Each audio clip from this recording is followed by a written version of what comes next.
টানা এই বৃষ্টির মৌসুমে এমন কেউ নেই খাবারের মধ্য দিয়ে এই বৃষ্টি উপভোগ করেনি। এর মধ্য থেকে আমি কেন বাদ যাব? আমিও যেমন পাতলা খিচুড়ি, ভুনা খিচুড়ি, পোলাও, মাংস, বাদাম, ছোলা, বুট যা আছে মোটামুটি সবই খাওয়া হয়ে গেছে।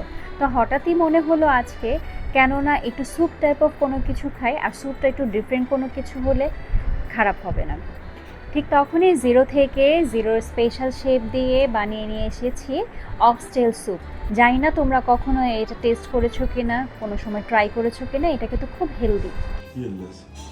খাও, পানি না খাও, পানি না খাও।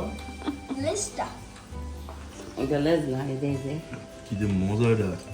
লেজ আর কি হলো তোমার? আমার দেখো গরুর লেজের এই ঝোলে কিন্তু প্রচুর পরিমাণে পুষ্টি থাকে, তাই পরিমাণে একটু কম খাওয়া ভালো বলবো।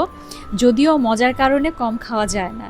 আর এর বেনিফিটস কিন্তু অনেক আছে, যেমন প্রচুর কোলাজেন থাকে, আর এই কোলাজেন কিন্তু আমাদের স্কিনের জন্য অনেক ভালো, জয়েন্ট হাড়ের স্বাস্থ্যের জন্য অনেক ভালো। আর প্রোটিনের মূল উৎস হিসেবে কিন্তু এটাকে বেছে নেওয়া যায়। শরীরে পেশি গঠন করতে আমাদের অনেক সাহায্য করে। আর অনেক সময় ধরে রান্না করার কারণে ঝোলে অনেক খনিজ ও জেলাটিন বের হয়, যা আমাদের খুব আরামদায়ক খাবার হিসেবে আমরা বেছে নিতে পারি। আর এটা খেলে, এই খাবারটি খেলে কিন্তু অনেকক্ষণ শক্তি ধরে রাখে শরীরে। যাই হোক, গরুর লেজে অনেক চর্বি থাকে, তাই অতিরিক্ত খাওয়া না খাওয়াই ভালো। এতে ওজন বৃদ্ধি হতে পারে। আবার কোলেস্টেরল যাদের একটু বেশি, তারা একটু কম খেলেই ভালো। আর শান্তি খালা কিন্তু ভুলেও জানে না এটা লেজের স্যুপ। যদি জানে আমি গরুর লেজের স্যুপ দিয়েছি খালাকে, খালা খাবে না, এর জন্য আর এটা বলিনি আমি।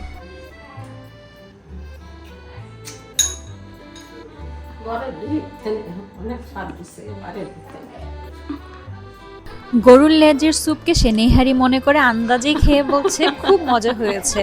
ঘরের থেকে বাইরেরটা খুব বেশি মজা হয়েছে, মানে আমাদের রেস্টুরেন্টেরটা অনেক বেশি মজা হয়েছে। মজা করে খেতে খেতে রুটিকেই পুড়ে ফেলেছে। আর আমি যদি বলি এটা হচ্ছে গরুর লেজের স্যুপ, খালা জীবনেও খাবে না। বন্ধ করে দেন চুলা।